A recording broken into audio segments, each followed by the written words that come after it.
why do you think that is, and why do you think in countries that have robust democratic histories that citizens are slow to act as one after another norms start to fall?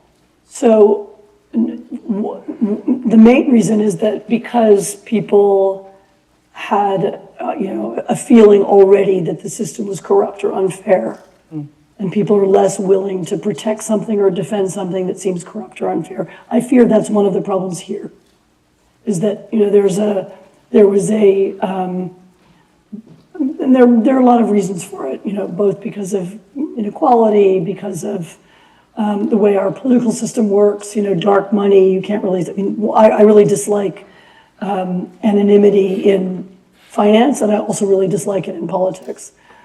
Because of the amount of money in politics, it seems like it's a rich person's game.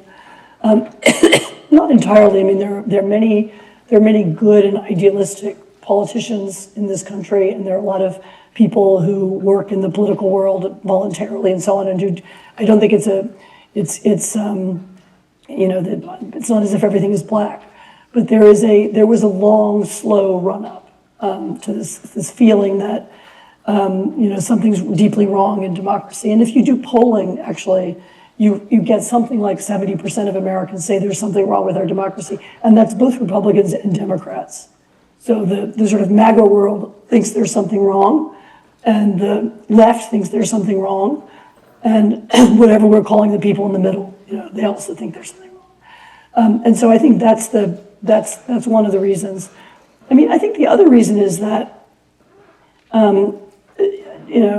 democracy is a kind of theoretical word. It's an abstract noun, and when you when you walk down the street, you don't see democracy failing, right? I mean, it's a thing that because you read the paper or because you're aware of something happening in your city or your state, but it doesn't necessarily affect you immediately and directly.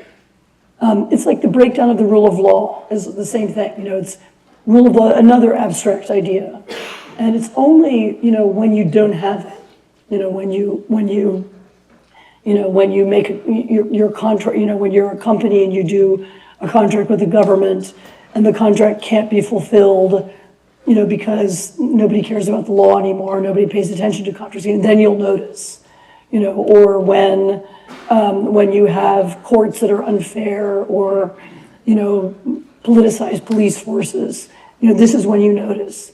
But as it begins to break down theoretically, you don't notice. I mean, so it's not something that affects people immediately or directly. It's longer.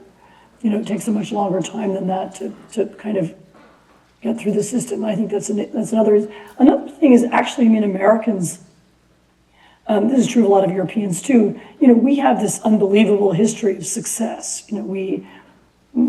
People of my generation, but I think even younger people, slightly older people. I mean, we've had this long run of prosperity, relative to the rest of the world. We've had this long run of leadership. We've had this long run of military dominance, for better and for worse.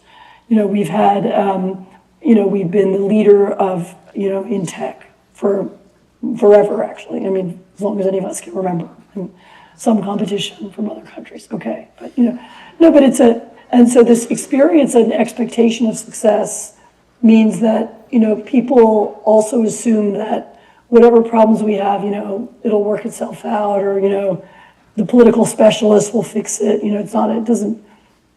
People can't really believe that something, as fundamental as democracy can change. But of course it can.